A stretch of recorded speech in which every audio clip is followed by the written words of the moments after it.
मित्रांनो, लग्नानंतर होईलच प्रेम या मालिकेच्या नवीन लेटेस्ट एपिसोडमध्ये आजच्या भागामध्ये आपल्याला असं पाहायला मिळणार आहे. इकडे वसू आत्या आणि रम्या फार्म हाऊसच्या स्टोरूममध्ये त्यांचे पुरावे शोधत असतात आणि त्यांना तिथे एक त्यांच्या पुराव्यांनी भरलेली बॅग मिळते. त्यामध्ये त्या दोघांच्या जुन्या आठवणी देखील असतात. ज्या वेळेस ते रिलेशनमध्ये असतात त्यावेळेस त्या दोघांनी एकमेकांना दिलेले गिफ्ट्स देखील त्या बॅगमध्येच असतात. त्यावरती रम्या सर्व गिफ्ट्स एक एक काढत असते. फोटोज देखील काढून फार आश्चर्याने त्या वसू आत्यांना सांगत असते, आई बघ हे एवढे सारे फोटोज आणि हे पुरावे बघून जर आपण हे मामीला आणि मामांना दाखवले तर काय होईल ग. त्यावर ती म्हणते, खरंच मी तर इमॅजिनसुद्धा करू शकत नाही. जर हे सर्वांसमोर जर आलं तर मग त्या नंदिनीची आणि पार्थची काय हालत होईल. म्हणत असते, खरं तर मी कल्पना देखील करू शकत नाहीये. तुला कळत नाहीये रम्या, आपल्या हाती काय लागलं आहे. आता बघ तू, आपण ह्या सर्व पुराव्यांचा वापर करून कसं त्या काव्याला आणि नंदिनीला, त्या दोघी बहिणींनाही आपल्या घरातनं कायमचं हकलवू शकतो, असं ती सांगत असते. आणि त्यानंतर तेवढ्यातच त्या रम्याच्या हाताला त्या बॅगमध्ये असलेला टॅप सापडतो. त्यावर ती तो टॅप चालू करून बघते तर त्यामध्ये चार्जिंग नसते. त्यानंतर ती तो टॅप चार्जला लावते आणि त्या टॅपमध्ये देखील त्या दोघांचे खूप सारे फोटोज असतात. रम्या आणि आत्या ते दोघेजणही ते फोटोज बघत असताना तेवढ्यातच त्यांना घरून आशाताईंचा फोन येत असतो. त्यावर ती रम्या म्हणत असते, आता ह्या आशाचं काय आहे मध्येच. त्यावर ती फोन उचलते.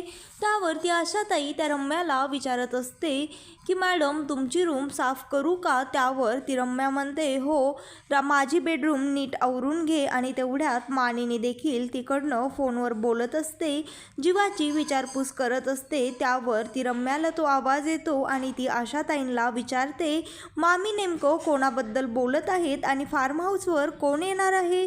त्यावर ती आशाताई तिला सांगते, रम्याताई कसं आहे ना, जीवा आणि ते सर्वजण फिरायला निघाले होते पण त्यांची बुकिंग कॅन्सल झाल्यामुळे ते सर्वजण आता फार्म हाऊसवरच येत आहेत. त्यानंतर हे तिचं बोलणं ऐकून त्या दोघीही फारच घाबरतात. आणि त्यानंतर आत्या म्हणते, अगं रम्या, आता आपल्याला लवकरात लवकर हे सर्व पुरावे घेऊन इथनं निघायला हवं.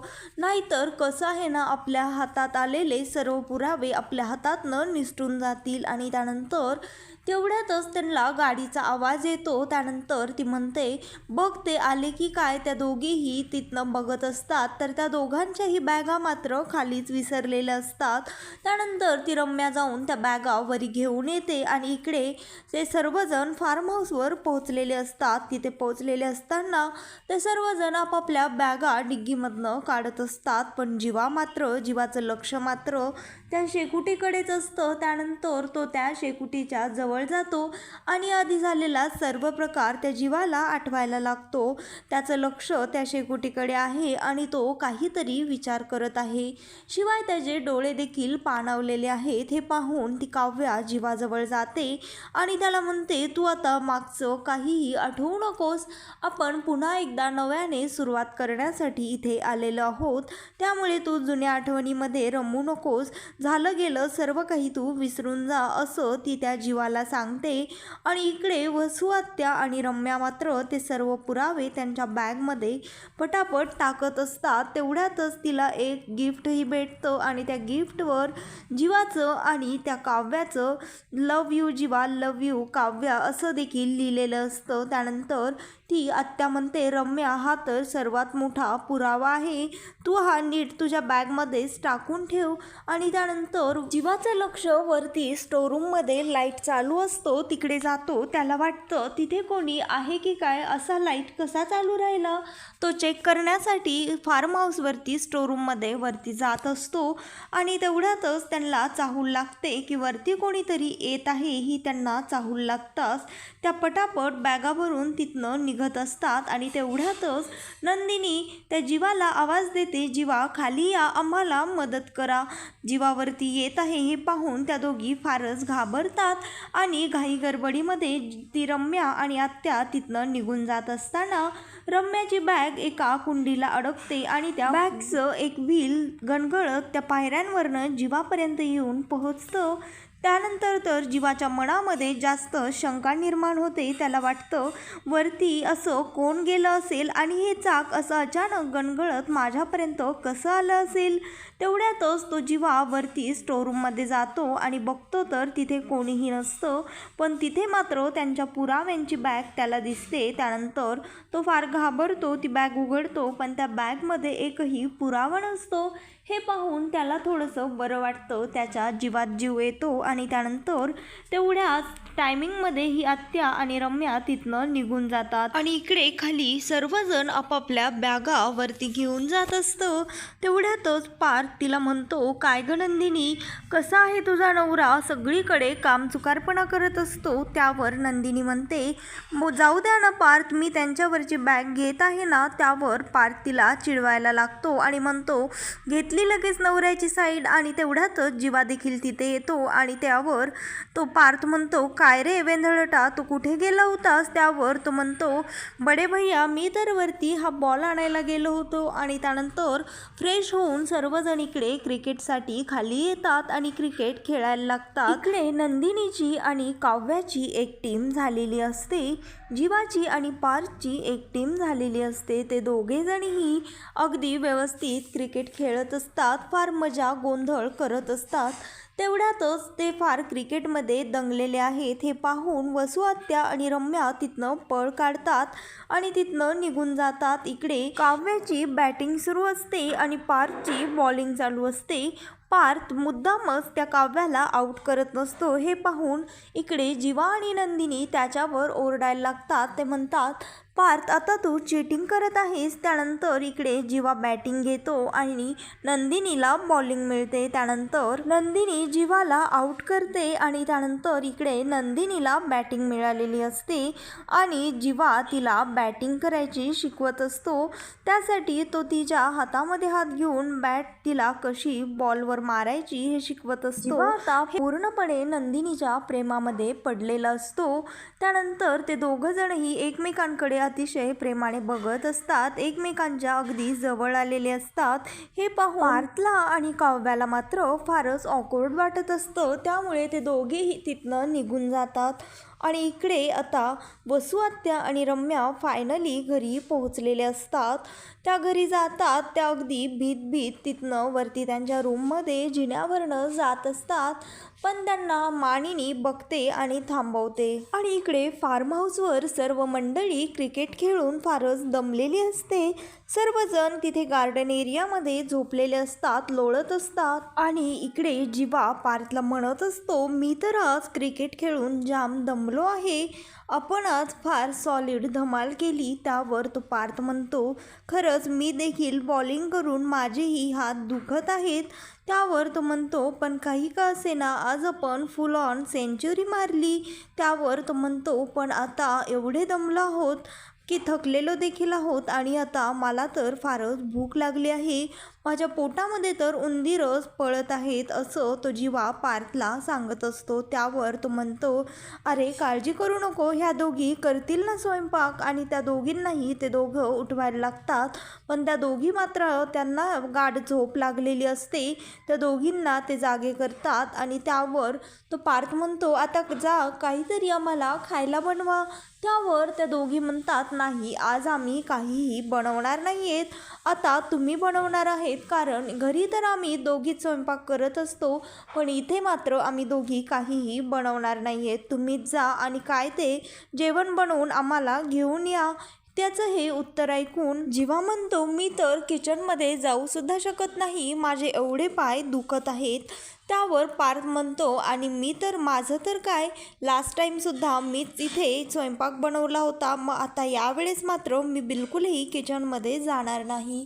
त्याचं हे बोलणं ऐकून ती काव्या म्हणते, असं काय करताय देशमुख, आम्ही कधी घरी म्हणतो का आज आम्ही जेवण बनवलं आहे तर उद्या आम्ही बनवणार नाही, घरी तर आम्ही रोजच बनवतो ना, मग तुम्ही असं का म्हणत आहात. त्यावर पार्थ म्हणतो, ठीक आहे जाऊ द्यात, माझ्याकडे मात्र एक सॉलिड आयडिया आहे. आता आपण एक काम करूयात, चिठ्ठ्या करूयात आणि त्या चिठ्ठ्यांमध्ये ज्याचं नाव येईल तोच व्यक्ती स्वयंपाक करायला जाणार. म्हणजेच आपण 2 चिठ्ठ्या काढायच्या आणि त्या 2 चिठ्ठ्यांमधनं ज्या दोघांचं नाव येईल त्या दोघांनी मात्र स्वयंपाक करायला जायचं असं म्हणून तो तिथे चिठ्ठ्या टाकतो आणि त्यावर नंदिनी म्हणते, आम्हाला काय तुम्ही एवढं मूर्ख समजलं आहे का? आम्हाला चांगलंच माहीत आहे तुम्ही दोघांनी ह्या चिठ्ठ्यांमध्ये तुमचं नाव टाकलेलंच नाही आहे. जर का ह्या 2 चिठ्ठ्यांमध्ये तुमच्यापैकी एकाचंही नाव नाही निघालं तर मग मात्र आम्ही पुन्हा चिठ्ठ्या टाकू, असं ती नंदिनी त्या दोघांना धमकावत असते. त्यानंतर त्या चिठ्ठ्यांमध्ये फायनली जीवाचं आणि काव्याचं नाव येतं. त्यानंतर ते दोघेही स्वयंपाक बनवायला रेडी होतात आणि इकडे रम्या आणि वसुहत्या मात्र घरी पोहोचलेले असतात. तेवढ्यात मानिनी त्यांना आवाज देते. त्याचा आवाज ऐकून ते दोघेही फार डचकतात. त्यावर मानिनी त्यांना विचारते, एवढं काय झालं आपल्याच घरामध्ये डचकायला? तुम्ही काही केलं आहे का? त्यावर ती वसू म्हणते, अगं काय हे मानिनी तुझं बोलणं? अगं तू अशी अचानक समोर आलीस म्हणून आम्ही डचकलो. तू सततच आम्हाला अपराधांच्या चोरांच्या नजरामध्ये बघत जाऊ नकोस, असं वसुहत्या त्या मानिनीला म्हणते. आणि त्यानंतर मानिनी त्या दोघींना विचारते, पण तुम्ही दोघी अशा अचानक कशा वापस आलात?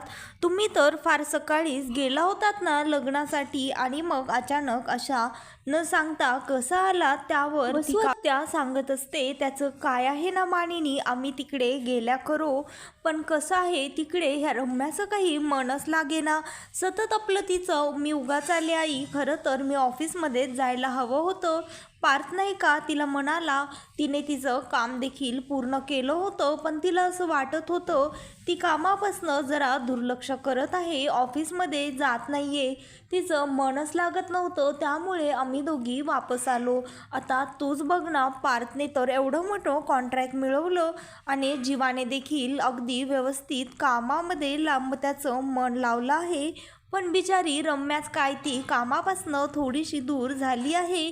हाच विचार करून तिचं तिकडे मनच लागत नव्हतं, त्यामुळे आम्ही वापस आलो, असं ती त्या मानिनीला सांगते. पण मानिनीला मात्र त्या दोघींवर जरा देखील विश्वास नसतो. तिला त्या दोघींवर संशय आलेला असतो. आणि वसुहत्या मानिनीला म्हणत असते, अगं मानिनी, काय तू जरा तरी विश्वास दाखव आमच्यावर, आम्ही खरंच बोलत आहोत. त्यानंतर ती मानिनी म्हणते, मी ह्याच्यासाठी विचारत आहे की आज घरी कोणी नव्हतं आणि तुम्ही अशा अचानक न सांगता आलात.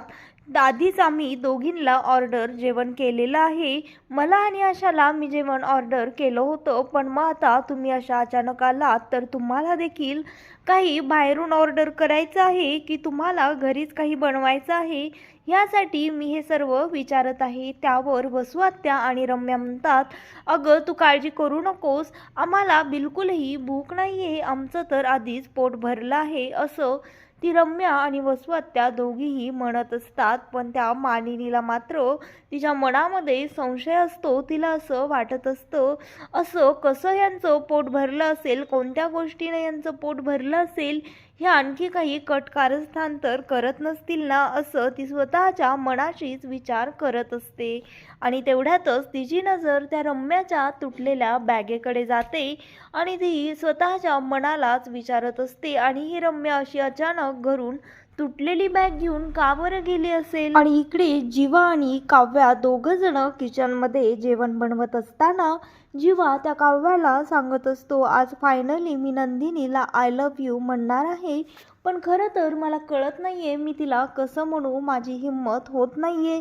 त्यावर ती काव्या जीवाला सांगते, अरे एवढा काय विचार करतोयस, जसं तुम्हाला म्हणाला होतास तसं तिलाही म्हणून टाक, तुझ्या मनात जे काही आहे तिला बोलून टाक आणि मोकळा हो, असं ती काव्या त्या जीवाला सांगत असते. आणि तेवढ्यातच ती देखील त्याला म्हणते, खरं तर आज मी देखील माझ्या मनातलं ओझं रिकामं करणार आहे, पार्थला माझ्या मनामध्ये जे काही आहे ते सर्व बोलून मोकळं होणार आहे, असं काव्या त्या जीवाला सांगत असते. तर मित्रांनो, लग्नानंतर होईलच प्रेम या मालिकेचे नवनवीन लेटेस्ट एपिसोड पाहण्यासाठी आत्ता चॅनलला लाईक, शेअर आणि सबस्क्राईब मात्र नक्की करा. व्हिडिओ आवडलेला असल्यास व्हिडिओला कमेंट देखील करा.